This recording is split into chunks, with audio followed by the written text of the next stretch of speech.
इस बार आज 29 मार्च 2023 को सम्राट अशोक की जयंती मनाई जा रही है। ऐसे लोगों द्वारा जो सम्राट अशोक की महानता को, भारत के लिए उनके योगदान को और बौद्ध धर्म के प्रचार प्रसार में उनके योगदान को भूले नहीं हैं। लेकिन भारत की सरकारों ने उस सम्राट अशोक को अनदेखा कर दिया, जिसके राज्य का चिन्ह आज भी इस्तेमाल होता है, जिसका दिया चक्र, जिसे अशोक चक्र कहा जाता है, भारत के तिरंगे में आज भी दिखता है। चाहे कांग्रेस की सरकार रही हो, जनता दल की सरकार रही हो, गठबंधन की सरकारें रही हो या फिर आज भारतीय जनता पार्टी की सरकार हो, भारत की तमाम सरकारों ने अगर सम्राट अशोक को नज़रअंदाज कर दिया तो सवाल उठता है कि ऐसा क्यों। आज इस खबर में बात उसी की। मैं हूं अशोक दास, आप देख रहे हैं दलित दस्तक। और अगर आपने अब तक हमारे चैनल को सब्सक्राइब नहीं किया है तो हमारे चैनल को सब्सक्राइब करिए, हमारी खबरों को शेयर करिए, हमें सपोर्ट करिए, हमारे चैनल को के ज्वाइन बटन पे भी पुश करिए ताकि हमारा आपका सहयोग बना रहे। खबर पे आते हैं। पहले बात सम्राट अशोक की, ताकि आप सम्राट अशोक की महानता समझ सकें। सम्राट अशोक, जिनका जिक्र ईसा पूर्व 304 से ईसा पूर्व 232 को याद करते हुए होता है। भारतीय मौर्य राजवंश के महान सम्राट थे अशोक। उनका पूरा नाम देवानंद प्रिय अशोक था। उनका राज्यकाल ईसा पूर्व 269 से 232 प्राचीन भारत में था, जैसा कि गूगल और विकिपीडिया तमाम बताते हैं और किताबें बताती हैं। तमाम स्रोतों के मुताबिक मौर्य राजवंश के चक्रवर्ती सम्राट अशोक का साम्राज्य उत्तर में हिंदुकुश तक्षशिला की श्रेणियों से लेकर दक्षिण में गोदावरी नदी, सुवर्णगिरी पहाड़ी के दक्षिण तथा मैसूर तक तथा पूर्व में बंगाल, पाटलिपुत्रा से पश्चिम में अफगानिस्तान, ईरान, बलूचिस्तान तक पहुंच गया था। सम्राट अशोक का साम्राज्य आज का संपूर्ण भारत, पाकिस्तान, अफगानिस्तान, नेपाल, बांग्लादेश के अधिकांश भूभाग पर था। यह विशाल साम्राज्य उस समय तक से आज तक का सबसे बड़ा भारतीय साम्राज्य रहा है। इसी वजह से सम्राट अशोक को चक्रवर्ती सम्राट कहा गया, जिसका अर्थ है सम्राटों का सम्राट। यह स्थान भारत में केवल सम्राट अशोक को ही मिला है। सम्राट अशोक को बेहतर कुशल प्रशासन और बौद्ध धर्म के प्रचार के लिए भी जाना जाता है। इस वजह से आज के बौद्ध समाज में सम्राट अशोक को काफ़ी अहम दर्जा दिया जाता है और उनके योगदान का काफ़ी बेहतर तरीके से जिक्र किया जाता है। सम्राट अशोक ने बौद्ध धर्म का प्रचार प्रसार भारत के अलावा श्रीलंका, अफगानिस्तान, पश्चिम एशिया, मिस्र तथा यूनान में भी करवाया। सम्राट अशोक अपने पूरे जीवन में एक भी युद्ध नहीं हारे। सम्राट अशोक ने अपने पुत्र महेंद्र एवं पुत्री संघमित्रा को बौद्ध धर्म के प्रचार प्रसार के लिए श्रीलंका भेजा। बावजूद इसके सम्राट अशोक भारत के सत्ताधारियों के बीच अनदेखे हैं। उनकी महानता का जिक्र सत्ता में बैठे हुए लोग नहीं करते।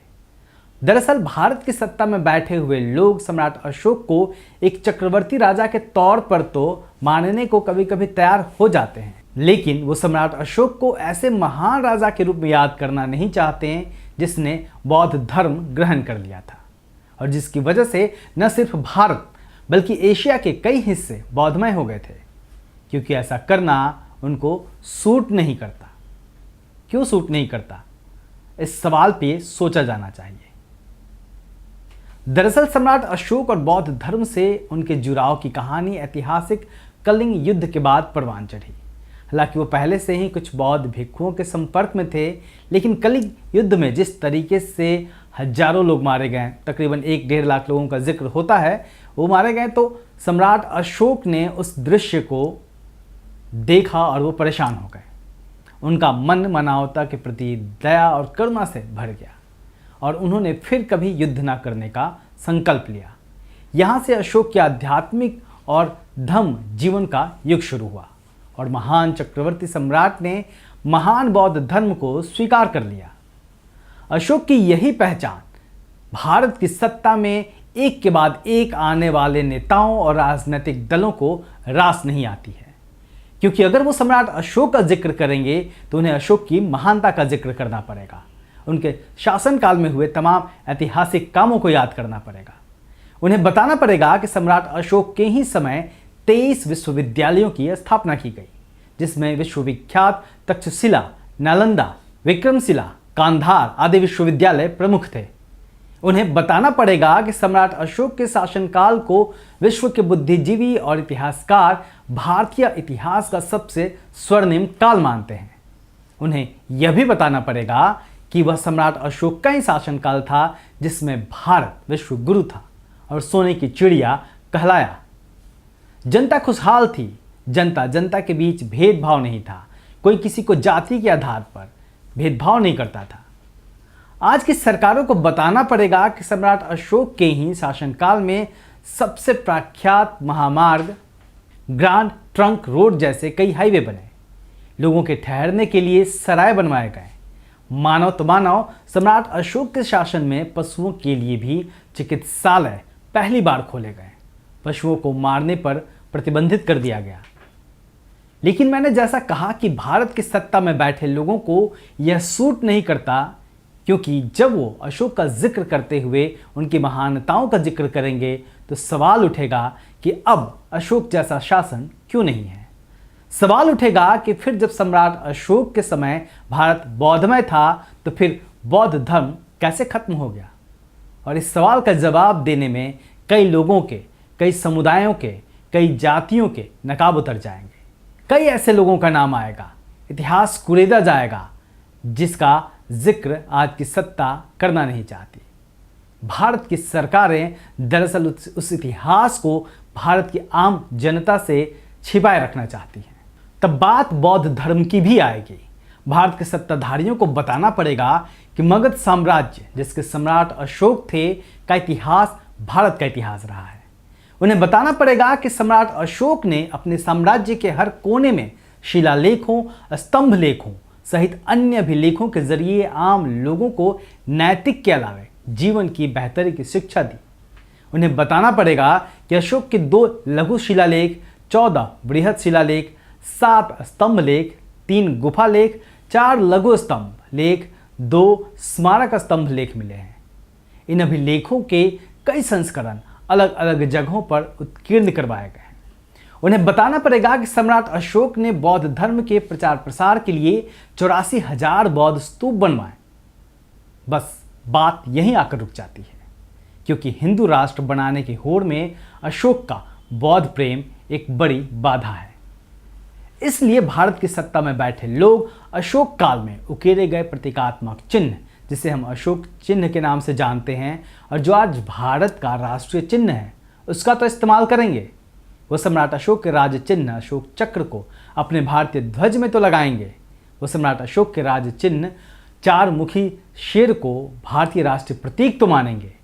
देश में सेना का सबसे बड़ा युद्ध सम्मान सम्राट अशोक के नाम पर अशोक चक्र तो देंगे, लेकिन भारत के सम्राट अशोक को याद नहीं करेंगे।